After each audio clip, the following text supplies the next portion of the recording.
በስመ አብ ወወልድ ወመንፈስ ቅዱስ አሐዱ አምላክ አሜን። ፍትዋት ደቂ እግዚአብሔር ኣብ ውሽጢ ዓድን ወፃእን ዘለኹም ኩልኹም ብእግዚአብሔር ስም ደህና ደቐኒኻትም ልዑል እግዚአብሔር ኣምላኽና ነዛ ሰዓት እዚኣ ባሪኹ ቀዲሱ ስለ ዘራኸበና ቃሉ ንኽንሰምዕ እውን ስለ ዝመደበልና ንዕኡ ክብሪ ምስጋና ይኹን ነው። ኣብ ዝሓለፈ ጉባኤና ወይ ትምህርትና ምዕራፍ 5 ኢና ርኢና። ምዕራፍ 5 ካብ ኣዳም ጀሚሩ እስካብ ኖህ ናይ ዘለዉ 10 ኣበው ወለዶን ህይወትን ኢና ርኢና። ህይወት ኣብ ምዕራፍ 5 ናይ ወዲ ሰብ ህይወት ከመይ ኢሉ ከንቱ ከም ዝኾነ ወዲ ሰብ በቲ እግዚአብሔር ዝሃቦ ጸጋ ኣብ ምድሪ ክንድዚ ዝኣኽሎ ዕድመ ነዊሕ ዕድመ ይኹን ሓፂር ዕድመ እንተነበረ መወዳእትኡ ነበረ ሞተ ዝብል መልእኽቲ ከም ዘለዎ ምዕራፍ ርኢና ነርና። ናይዚ ከንቱ ህይወት ናይዚ ከንቱ ዝኾነ ህይወት መምጻእን ወሳዳይን ዝኾነ ያው ወዲ ሰብ ባዕሉ እዩ። ወዲ ሰብ ባዕሉ እዩ። ምክንያቱ ታብ ህይወት ሞት ስለ ዝመረፀ ታብ ብርሃን ጸልማት ስለ ዝመረፀ ታብ እግዚአብሔር ነቲ መስሓቲ ዝኾነ ናይ እግዚአብሔር መንግስቲ ጸላእ ዝኾነ ንዲያብሎስ ስለ ዝሓረየ ናይ ሕሪኡ ውፅኢት እዩ ዝዘርእ ኣብ ምዕራፍ 5 ምዕራፍ 5 ስለዚ ምዕራፍ 5 ናይ ወዲ ሰብ ምድራዊ ህይወት ብፃዕርን ጋዕርን ዝተመልአ መወዳእቱ እውን ናብ መሬት ምምላስ እዚ ማለት ናይ ስጋ ሞት ከም ዘሰዓበ ኣቐዲሙ ግን እግዚአብሔር ብዝፈረደ ፍርዲ መሰረት ኣቐዲሙ እውን ብዘጥንቀቆ መጠንቀቕታ መሰረት ወዲ ሰብ ታብ እግዚአብሔር ይንጸል ብዙሕ ነገር እውን ይስእን። ስለዚ ምዕራፍ 5 እዚ ኢልና ምዕራፍ 6 ብልና ኣብ ናይ ሎማዓንቲ ጉባኤና ምዕራፍ 6 ኢና ንርኢ። ምዕራፍ 6 ግን ከምቲ ምዕራፍ 5 ኣብዚ ጠጠው ዘብል ዘይኮነስ እስካብ ምዕራፍ 9 ዝቕፅል እዩ። እስካብ ምዕራፍ 9 ዝቕፅል እዩ። እዚ ማለት ታብ ምዕራፍ 6 መወዳእታ ጀሚሩ እስካብ 9 ዘሎ ናይ ወዲ ሰብ ናይ ሓጢኣቱ ናይ ኢዱ ስራሕ ውፅኢት ዝኾነ ናይ ማየ ኣይሂ ታሪክ ዝሓዘ እዩ። ስለዚ እዚ ምዕራፍ እዚ ናይቲ ታብ ምዕራፍ 7 ጀሚርና ንረኽቦ እስካብ 9 ዝቕፅል ናይ ማይ ኣይሂ ታሪክ መበገሲ እዩ። ታብ ምዕራፍ 7 እስካብ 9 እስካብ 8 ብፍላይ ናይ ዘሎ ናይ ማይ ኣይሂ መበገሲኡ ፍልፍሉ እንታይ እዩ ዝብል እዚ እውን ናይ ወዲ ሰብ ክፍኣት ዝብል እዩ ወይ ድማ ናይ ወዲ ሰብ ናይ ሓጢኣቱ ውፅኢት እዩ ዝብል እዩ። ሕዚ እውን እግዚአብሔር ነዚ ፍርዲ ኣየምፅኦን ወዲ ሰብ ባዕሉ የምፂዎ። ስለዚ እግዚአብሔር ኣብቲ ናይ እግዚአብሔር ቃል ከም እንሪኦ ጸግኡ እውን ኣየጓደልን ናይ ወዲ ሰብ ሓጢኣት እውን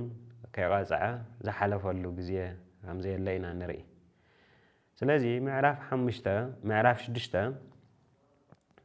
እንታይ ኢሉ ዝጅምር እነሆ ሰብ ኣብ ልዕሊ ምድሪ ክባዛሕ ምስ ጀመረ ኣጓላት ከዓ ተወለዳሎም እቶም ደቂ እግዚአብሔር ድማ ነተን ኣጓላት ደቂ ሰብ መልክዐኛታት ምዃነን ምስ ረኣዩ ካብኣተን ዘዝመረፅወን ኣንስቲ ወሰዱ ኢሉ ይጅምር። ስለዚ ምዕራፍ 6 ቁፅሪ 1 እስካብ 2 ዘሎ ሓሳብ ታበይ መበገሲኡ ታበይ መበገሲኡ ምክንያቱ ምዕራፍ 6 ንብዙሓት ሊቃውንቲ ናብ ዝተፈላለዩ ኣማራፂ ትርጉማት ዝወሰደ ምንባብ ምስቲ ምዃኑ ኣብዚ ክነንብብ ከለና ያው ነዚ እውን ኣብ ግምት ውሽጢ ክነእቱ ንግደድ ማለት እዩ። ስለዚ ምዕራፍ 6 ሰብ እዩ ዝብለና ዘሎ ሰብ ኣብ ልዕሊ ምድሪ ክባዛሕ ምስ ጀመረ እዩ ዝብል ሰብ እዞም ኣብ ምዕራፍ 6 ዘለዉ ንምድሪ ጀነራል ዲስትራክሽን ወይ ድማ ኣይ ሂዘምፁላ መን እዮም ዚኣቶም መቸም ምዕራፍ 4 5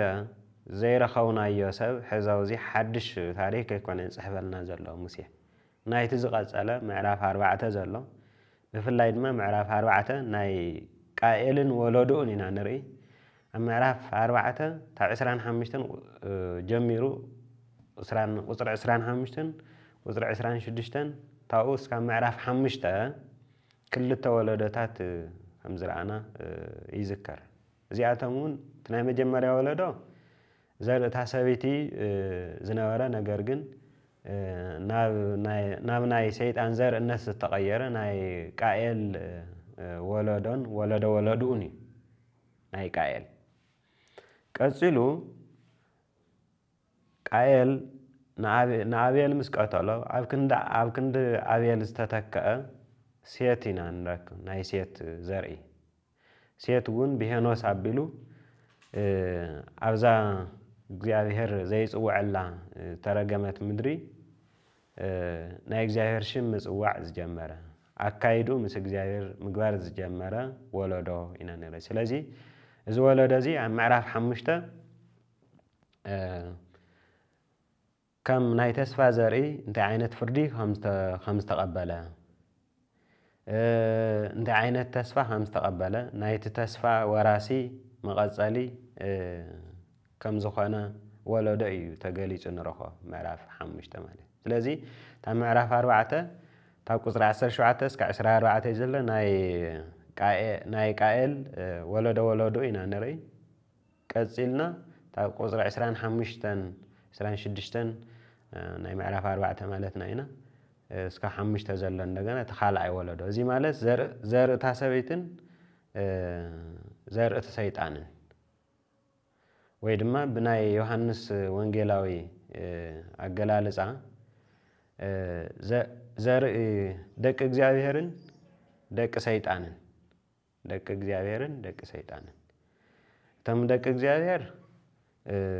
ከም ኣቤል ዝቕተሉ ደሞም ዝፈስስ ብግፍዒ ብኸንቱ ማለት ኣብ ልዕሊ እቲ ተፃራሪኦም ምንም ነገር ከይገበሩ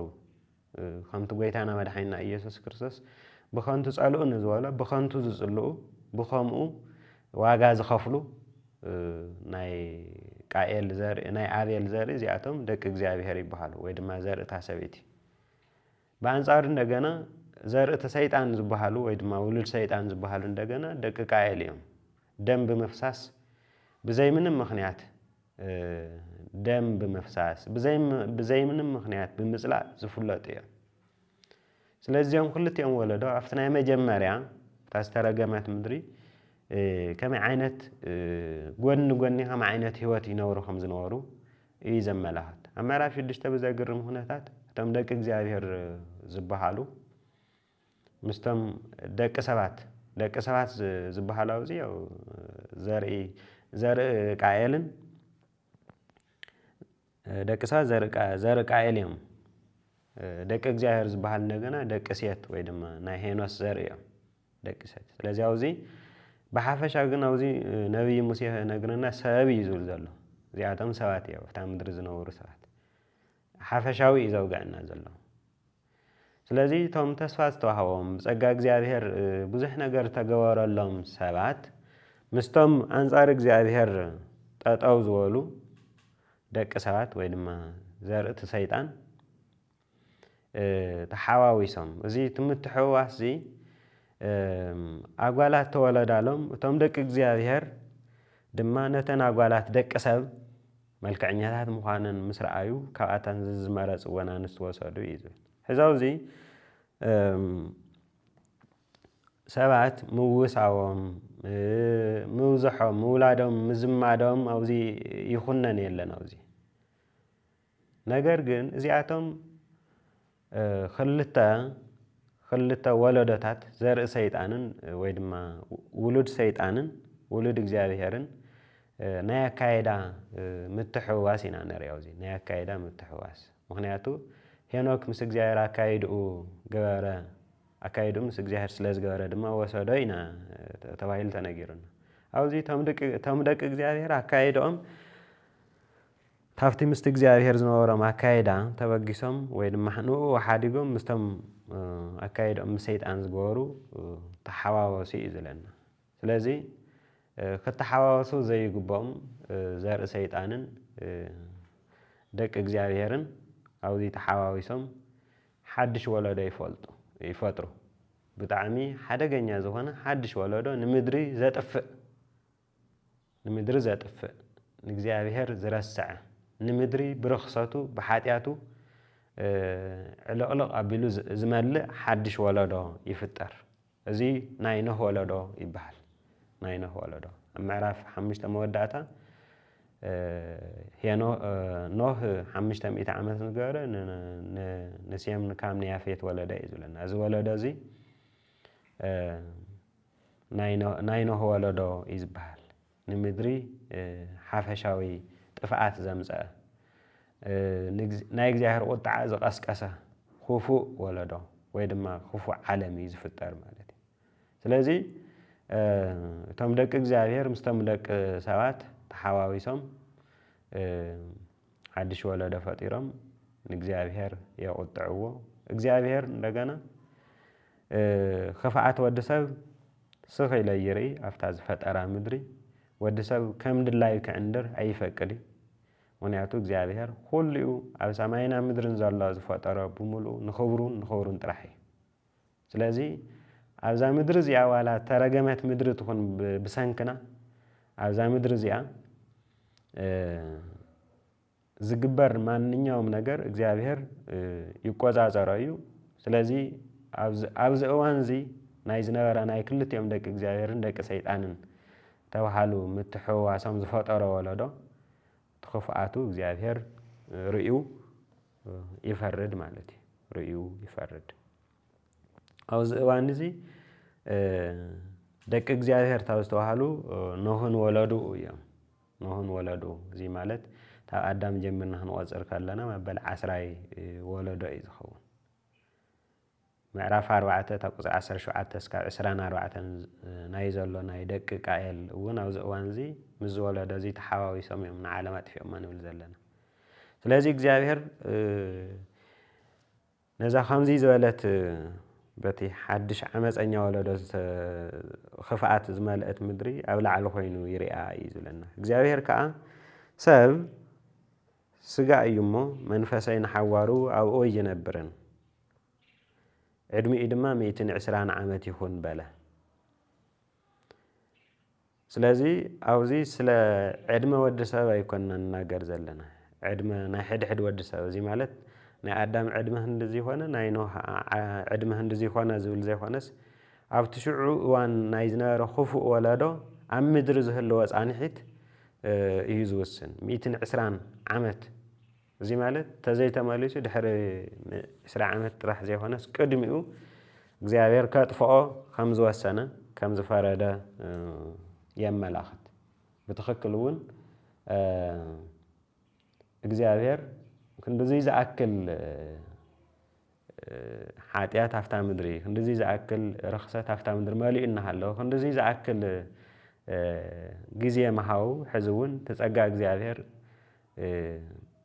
ብመንፅርቲ ክፍኣት ወዲ ሰብ ዘይኮነስ ብመንፅርቲ ቅዱስንኡን ትዕግስቱን ይበዝሕ ማለት እዩ። ፀጋ ይህብ ደቂ ሰባት ንክምለሱ ክንድዙይ ዝኣክል ክፍኣት ኮይኖም 120 ዓመት ይወሃቦም ንክምለሱ እግዚአብሔር ናይዛ ምድሪ እዚኣ ጎይታ ከም ዝኾነ እግዚአብሔር ሓጢኣት ወዲ ሰብ ከይቆፅዐ ስኽ ከም ዘይብል ንክርድኡ እዚ ወለዶ እዚ 120 ዓመት ተዋሂብዎ እና እዚ ወለዶ እዚ ማለት ደቂ እግዚአብሔርን ደቂ ሰባትን እዚ ማለት ዘርኢ ቃየልን ዘርኢ ያፌትን ዘርኢ ሴምን ኣይምን ናይ ሴት ዘርኢ ዝፈጠርዎም ሓደሽቲ ወለዶታት ከመይ ዝበሉ እዮም ነይሮም እዩ ዝብል ኣብዚ ሙሴ ይነግረና። በቲ ዘመንቲ ከምኡ እውን ብድሕሪኡ ኣብ ምድሪ ኔፍሊም ዝበሃሉ ሰባት ነበሩ። ኔፍሊም ዝበሃሉ እዚኣቶም እቶም ናይ ክልቲኦም ዘይራኸቡ ተሓዋዊሶም ዝፈጠርዎም ሓደገኛ ወለዶታት እዮም። ደቂ እግዚአብሔር ናብተን ኣጓላት ደቂ ሰብ ኣተው ንሳቶም እውን ተወለዳሎም ወለዳሎም እዚኣቶም ከዓ እቶም ካብ ጥንቲ ስሙያት ዝነበሩ ጀጋኑ ሰባት እዮም ስሙያት ማለት ጀጋኑ ማለት ብኽፍኣት ማለት እዩ ኣብ ቅድሚ እግዚአብሔር ጀግና ብእምነት እምበር ብኽፍኣት ጀግና ይበሃል ኣብዚ ግን ጅግንነቶም ማለት እንታይ ማለት እዩ ኣብዛ ምድሪ እዚኣ እግዚአብሔር የለን ንሕና ኢና ጎተት ኢሎም ናይታ ምድሪ ብዓመፅ ጎተት ዝኾኑ ብኽፍኣት ጀጋኑ ዝኾኑ ስሙያት እዚኣቶም ታብዞም ክልተ ዘይራኸቡ ደቂ እግዚአብሔርን ደቂ ሰባትን ዝተወለዱ እዮም ስለዚ እዚኣቶም ዝወለድዎም ነታ ምድሪ ከመይ ኢሎም ብኽፍኣት የሳቒይዎም ዝነበሩ እዩ ዘመላኽት ሕዚ እግዚአብሔር ነዛ ኣብ ትሕቲ እዚኣቶም ዘላ ምድሪ ብላዕሊ ኮይኑ የሪኣ እግዚአብሔር ከዓ ክፍኣት ሰብ ኣብ ምድሪ ከም ዝበዝሐ ብልቡ ዝምነዮ ሓሳባት ድማ ኩሉ ሻዕ ክፉእ ጥራሕ ከም ዝኾነ ረአየ ስለዚ ኣብዚ እዋን እዚ ሰብ ዝነበሮ ክፍኣት መለክዕ የብሉን ኣብዚ ናይቶም ሰብኣትካት ወይ ድማ ናይ ንሆ ወለዶ እንብሎም ሓጢኣቶም እዚ እዩ ተባሂሉ ሓደ ክልተ ተባሂሉ ኣይተዘርዘረ ምክንያቱ ምልኣቲ ሓጢኣት ኢና ንሪኦ ኣብዚ ምክንያቱ እዚ ሓጢኣት እዚ ሓደ ክልተ ኢልካ ከምዘይቁፀር ዘመላኽት እቲ ዘስዓቦ ወይ ድማ እቲ ዘምፅኦ መዓት እግዚአብሔር ብምርኣይ እዩ እዚ ማለት ምድርስ ንሓንሳብን መወዳእታን እያ ትጠፍእ ስለዚ እቲ ሓጢኣት መለክዖ ከምዘይነበሮ ዋላ ሓደ ከምዚ ዓይነት ሓጢኣት ይሰርሑ ነይሮም ኢሉ ሙሴ ኣይዘርዘረን ምክንያቱ ኣብዚ ምልኣቲ ሓጢኣት ናይ ወዲ ሰብ ካብ ሓሳቡ ጀሚሩ ኩሉ ሻዕ ዝምነያ ሓሳባት ድማ ኩሉ ሻዕ ክፉእ ጥራሕ ክፍኣት ጥራሕ ልቡ ክፉእ ስለ ዝነበረ ሓደ ክልተ ኢልካ ሓጢኣቱ ምዝርዛር ኣይተኸኣለ ምክንያቱ ወዲ ሰብ ታብ ልቡ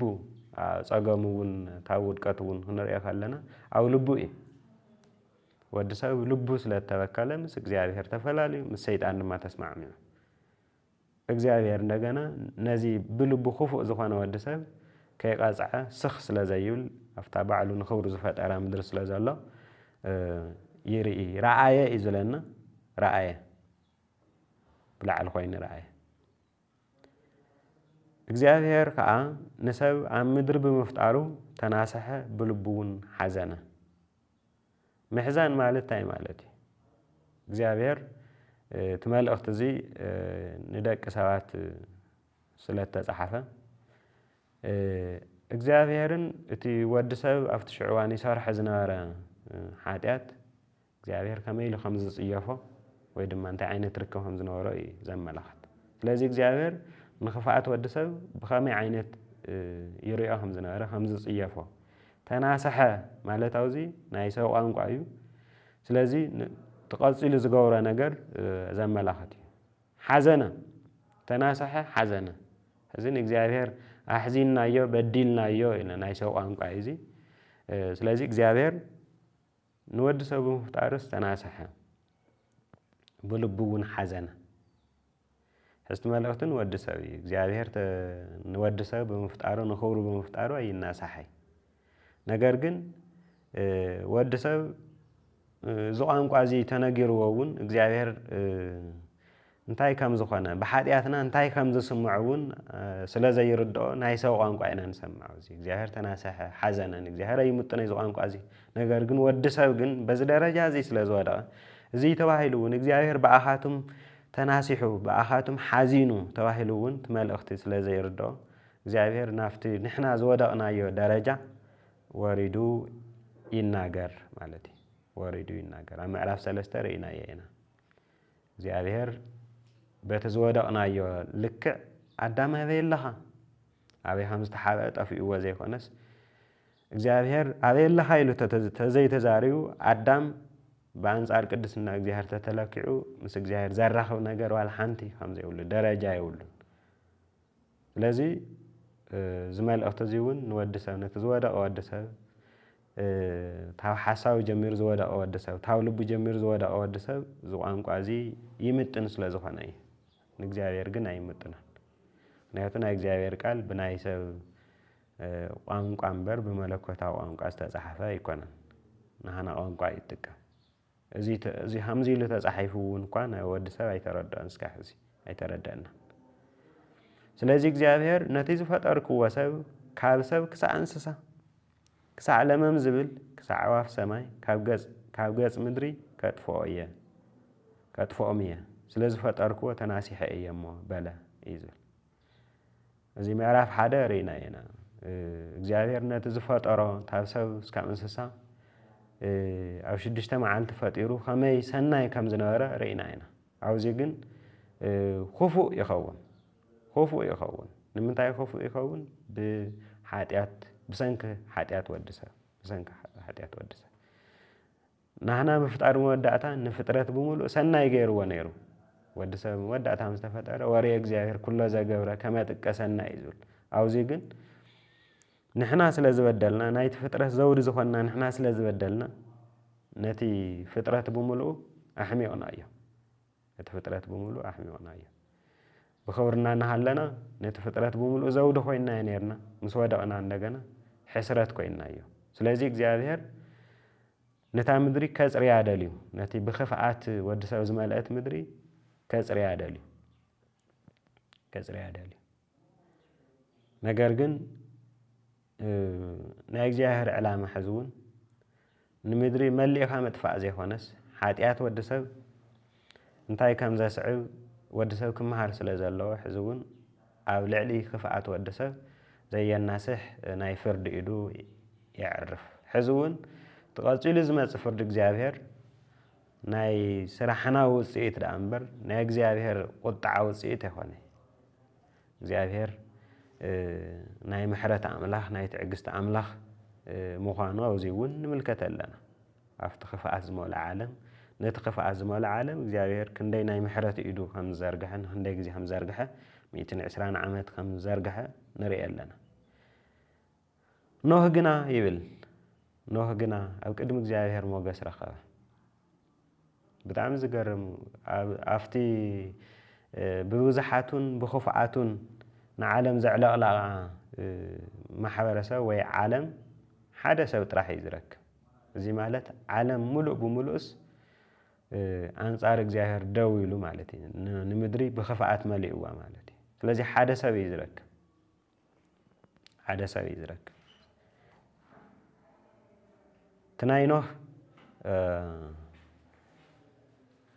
ትናይኖህ ወለዶውን ሙሉእ ብምሉእ ምስቲ ናይ ዘርኢ ሰይጣን ተሓዋዊሱ ሙሉእ ብምሉእ እቲ ናይ እግዚአብሔር ሽም ዝጽውዕ ዝነበረ ናይ ሴት ዘርኢ ብምሉእ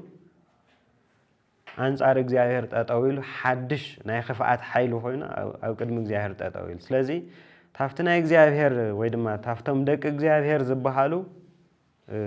ኖህን ቤተሰቡን ጥራሕ እዮም ተርፉ ማለት እዩ ኖህን ቤተሰቡን ጥራሕ ይተርፉ ኖህን ቤተሰቡ ንምንታይ እዩ ነብይ ሙሴ አውዚ ኖህ ግና ኣብ ቅድሚ እግዚአብሔር ሞገስ ረኸበ እዩ ዝብል ታይ ሞገስ ታይ ኣምጽኦ እዚ ማለት ታይ ማለት እዩ ሞገስ ምርካብ እዚ እግዚአብሔር ብምስለ አዳም ብምፍጣርና ክቐጽዕ እንተዝደሊ ነይሩ ዋላ ሓደ ኣይምረኸበን ብምስለ አዳም ብምፍጣርና እዚ ማለት ውዱቃት ደቂ አዳም ደቂ ሔዋን ከም ምዃንና መጠን እግዚአብሔር እንተዝፈርድ ዋላ ሓደ ሰብ ኣይምረኸበን ነዚ እዩ ኖህ ወዲ አዳም ስለ ዝኾነ ውዱቕ ስለ ዝኾነ ምዕራፍ 9 እንታይ ማለት ምዃኑ እዚ ናይ እግዚአብሔር ሞገስ ምርካብ እንታይ ማለት ምዃኑ ምዕራፍ 9 መወዳእታ ኢና ንረኽቦ ኖህ ድሕሪ እቲ ዘፍርሕ ዘስቅቕ ናይ ማይ ኣይህ መዓት ኣምሊጡ ሓረስታይ ምዃን ጀመረ ወይኑ እውን ተኸለ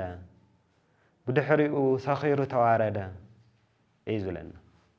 ስለዚ ወዲ ሰብ ባህሪኡ መንነቱ እዚ ስለ ዝኾነ ኖህ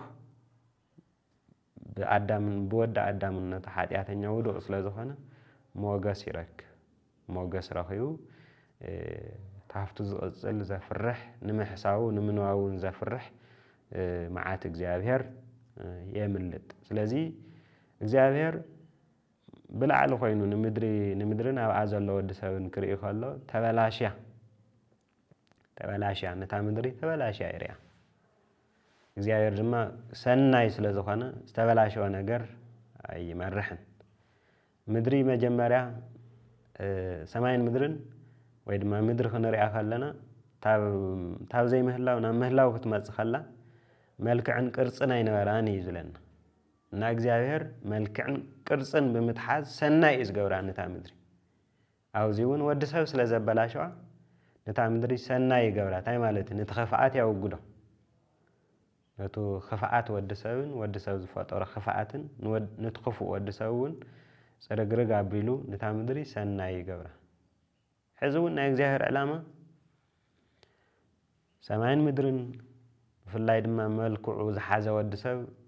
ክፈጥሮ ከሎ ንኽብሩ ስለ ዝፈጠሮ ንኡ ዘይምጥን ኣብ ምድሪ ክህሉ ስለ ዘይግባእ ነታ ምድሪ የፅርሕ ወይ ድማ ይፈርድ ሕዚ እቲ ፍርዲ እግዚአብሔር ታፍቲ መጀመርያ ጀሚርና ክንሪኦ ከለና ይዕበይ ይናስ እግዚአብሔር ኩሉ ግዜ ኸፍኣት ዝጽየፍ ቅዱስ እግዚአብሔር ከም ዝኾነ ወዲ ሰብ ክግንዘብ ምእንታን እዩ ስለዚ ኖህን ቤተሰቡን ጥራሕ 8 ነብሳት እዩ ዝብሎም ኖህን ቤተሰቡን ጥራሕ ካብዚ መዓት እዚ የምልጡ እዚ ንኽኸውን ግን እግዚአብሔር ንኖህ እውን መዳለዊ ግዜ ምእንታን ክረክብ ዝምለስ እውን ሰብ የለን እምበር ዝምለስ እውን እንተልዩ እንተተመሊሱ 120 ዓመት ግዜ ይህብ ማለት እዩ ስለዚ ቁፅሪ 9 ትውልድ ኖህ እዚ እዩ ይብል ትውልድ ኖህ ማለት ምዕራፍ 5 መወዳእታ ዝረኣናዮ እንታይ ዝብል ኖህ እውን 500 ዓመት ምስ ገበረ ንሴምን ንካምን ያፌትን ወለደ እዩ ዝብለና ስለዚ ትውልዱ እዚ ማለት እዩ ትውልዱ ብድሕሪኡ ናይ እቶም 3 ደቁ ውላዶምን ደቂ ደቆምን ምስኡ ዝተሓዚ ምዕራፍ 10 ጀሚሩ እስከ 11 ዘሎ ማለት እዩ ብትውልዱ ጻድቕን ቅኑዕን ሰብ ነበረ ኣካይዱ እውን ምስ እግዚአብሔር ገበረ ኣብቲ ናይ ምዕራፍ 5 ዝነበረ ናይ ሞት ወለዶ ኣካይዱ ምስ እግዚአብሔር ዝገበረ ሄኖክ እግዚአብሔር ወሰዶ ከም ዝበለና ሕዚ እውን ኣብቲ ብኽፍኣቱን ዓለም ዝመልኣ ማሕበረሰብ ዝነበረ ኖህ እውን ኣካይዱ ምስ እግዚአብሔር ስለ ዝገበረ ኣይሞተይ ማለት በቲ ማይ ኣይጠፍአን ማለት እዩ ሕዚ እውን ኣብ ምድሪ እናሃሉ ብህይወት ንወሰድ ኣካይዳና ምስ መን እዩ እግዚአብሔር ኣካይድኡ ምስኡ ከም ዝገበረ ስለ ዝረኣየ ብትውልዱ ጻድቕን ቅኑዕን ነበረ ማለት ኣካይዱ ምስ እግዚአብሔር ገበረ ማለት እዩ እምበር ብወዲ ኣዳምነቱ ሓጢኣት የውሊ ነውሪ የውሊ ማለት ኣይኮነ ኣብቲ እዋን ታብ ዝነበሩ ዓመፀኛታት ግን ኣካይዱ ምስ እግዚአብሔር ዝገበረ ቤተሰብ ጥራሕ እዩ እዚ በዚ እውን እግዚአብሔር ናይ ምሕረት ዓይኑ ኣብ ናይ ኖህ ቤተሰብ ዓለበ እዩ ዝብለና ኣብ ናይ ኖህ ቤተሰብ ቅዱስ ጴጥሮስ እንታይ ዝብል ኣብ ካልኣይ መልእኽቱ ምዕራፍ 2 ቁፅሪ 5 እንታይ ዝብል ነታ ቀዳመይቲ ዓለም እውን ኣይራህርህላን ነቲ ሰባኺ ጽድቂ ዝነበረ ኖህ ግና ሻም ናይ ርእሱ ጥራሕ ኣድሒኑ ነቲ ናይ ሓጥኣን ቀዳማይ ዓለም ከዓ ራህሪሁ እንታይ መሓረ ኣብቶም ሓጥኣን ማይ ኣይሃውረደ እምበር ይብል ስለዚ ናይ ጽድቂ ሰባኺ እዩ ዝብሎ ቅዱስ ጴጥሮስ ናይ ጽድቂ ሰባኺ ኣካይዱ ምስ እግዚአብሔር ገበረ ማለት 120 ዓመት ዝኣክል ናይ ኖህ ህይወት ስብከት እዩ ተመለሱ እግዚአብሔር ብኣኻቱም ይሓዝን ኣሎ ብኽፍኣትና ይሓዝን ኣሎ ተመለሱ ኢሉ ናይ ጽድቂ ሰባኺ ለዚ ኣካይዱ ምስ እግዚአብሔር ብምግባሩ ንዓለም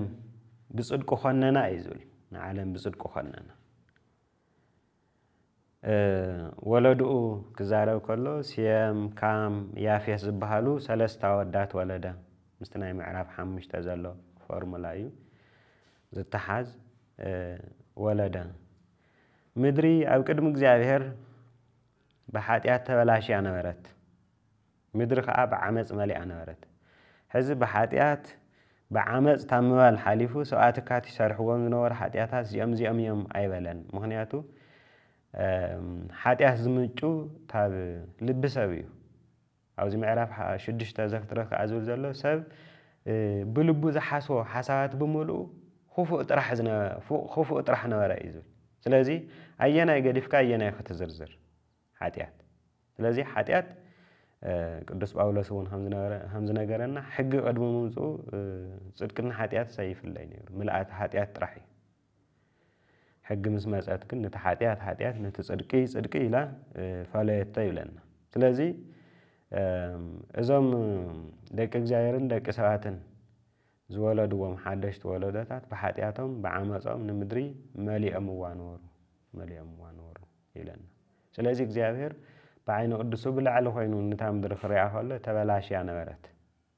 تبلاشيا እግዚአብሔር ድማ ኣብ ዝተበላሸወ ምድሪ ክብሩ ስለ ዘይግለጽ ክብሩ ኣብ ሰማይን ምድርን ሙሉእ ስለ ዝኾነ ነቲ ንክብሩ ዘይምጥን ብፍርዲ የጽርዮ ማለት እዩ እግዚአብሔር ድማ ንምድር ረአያ እግዚአብሔር ኣብ ላዕላ ታሕቲ ኮይኑ ይርአያን ክብሩ ዘይምጥን ምድር ከም ዝነበረት እዩ ንሳይ ከዓ ተበላሽያ ነበረት ስጋ ዝለበሰውን አካይዱ አባላሽ ይነበረ አካይዱን አጽቢኦ ዝነበረ ነሆን ቤተሰቡን ጥራህ ስለዚህ በሙሉ ትሽዕ ዝነበረ ናይ ሰዓትካት ዓለም በሙሉ አካይዱ ምስ ሰይጣን ምስ ትብልሽው ዝኾነ ምስ ሰይጣን አንጻር መንግስት እግዚአብሔር ጣጣው ይል ዝነበረ ስለዚህ አካይዱ ምስ እግዚአብሔር ዘይገበረ أي ملسن زوالا 120 عامت تواهيو أي ملسن هكايدا يستحقلن زوالا بملو يا مودعتو مجمريا موتا سقاي قاتلون موتا نفسي خون مالتي ودحرزي እግዚአብሔር ንኖህታ ይውሎ ናይ ኩሉ ስጋ ዝለበሰ ፍጻመ ኣብ ቅድመ ይበጽሕ ኣሎ እግዚአብሔር ሪኡ ዕድልውን ይሁ ክምለስ ኣይከኣለን كملس هيك على مالت ما تحشني له سلاز مرزت عالم نصو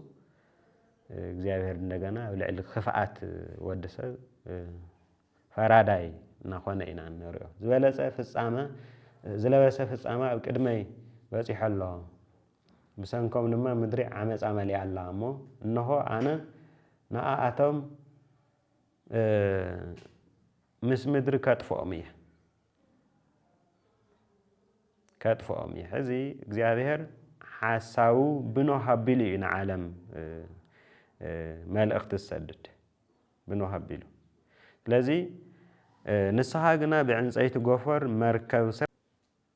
نتا مركب كفلتات جبرلا وشت عندك جان كعب قطران لمزة نوحاتا 300 أمت صفحاتا 5 أمت ومتا دما 3 أمت غيركا سرحية نتا مركب أو لعليا حدا أمس زقومات مسكوت كورلا أفدق تامركب دما بقودنا جبرو تحت وين كالعين سالسين دور جورلا أو تحتي سماي هيوز الله كل فطور من أنت كتأفسي إنه أنا تفعات ماي تفعات نعم مدري كم زئية عم مدري الله كله كخموتي يلو تحساو تودسو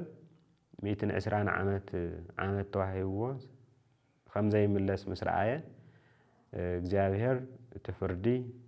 خمزة خوانا نسوجن أو قدميو موجس خمزة رخا أكايدو مسؤول لازجارة موجس خمزة رخا تحاساوي نجرو مالتي أو زو أنزي نوح الشيء وين بالله نايم على مسألة حلوي نجارجن እግዚአብሔር ስለዝመረጸ ታብ ሞት ህይወት ስለዝመረጸ እግዚአብሔር ስለዝሓረየ እምበር ከምቶም ምብልና ዝበሉም ብለይሉ ዓለም ጥራይ መተረፈት ነይራ ነገር ግን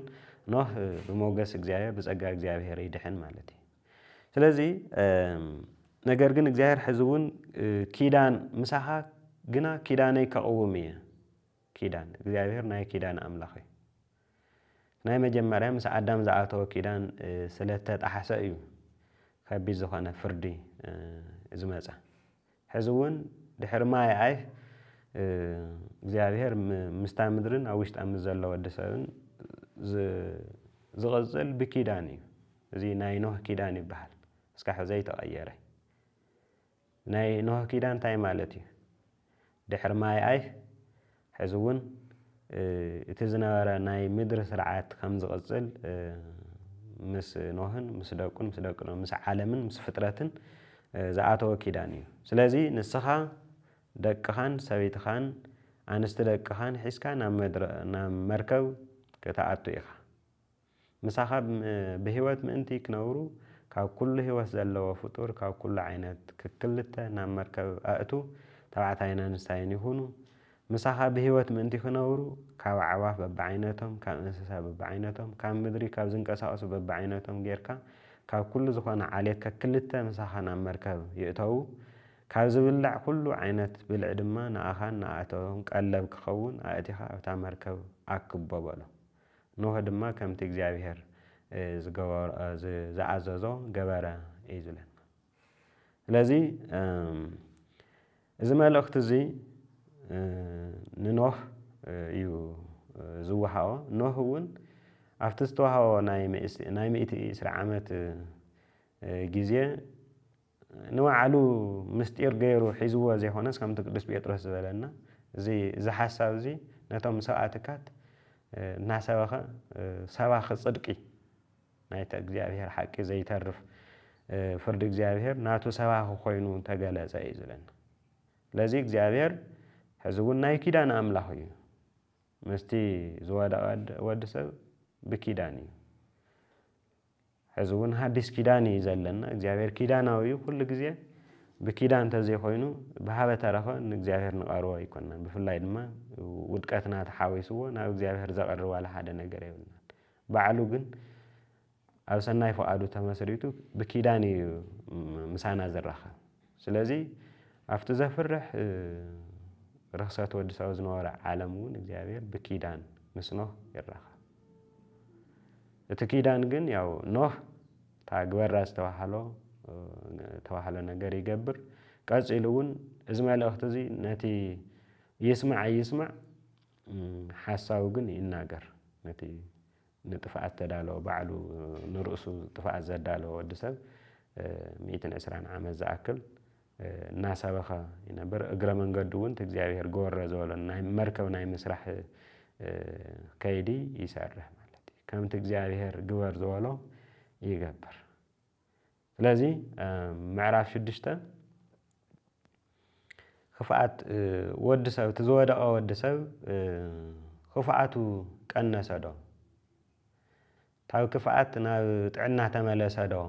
ከመይ ኾነ ዝብል ሕቶ እዩ ዝመልስ ብዝገርም ኩነታት እግዚአብሔር ብዛሕ ተባዛሕ ኢሉ ብዝሃቦ ጸጋ መሰረት ብብዙሓቱ ልክዕ ሓጢኣት እውን እናበዝሐ ንምድሪ ብኽፍኣቱ ከም ዘበላሸዋ እዩ ዝነግረና ሕዚ እውን ክልተ ነገራት ማዕደን ማዕደ ይኸድ ኣለዉ ክፍኣት ወዲ ሰብ ብብዙሓቱ እናበዝሐ ንምድሪ ይመልእ ኣሎ ብኣንጻሩ እንደገና ፍርዲ እግዚአብሔር እውን ብኡ ልክዕ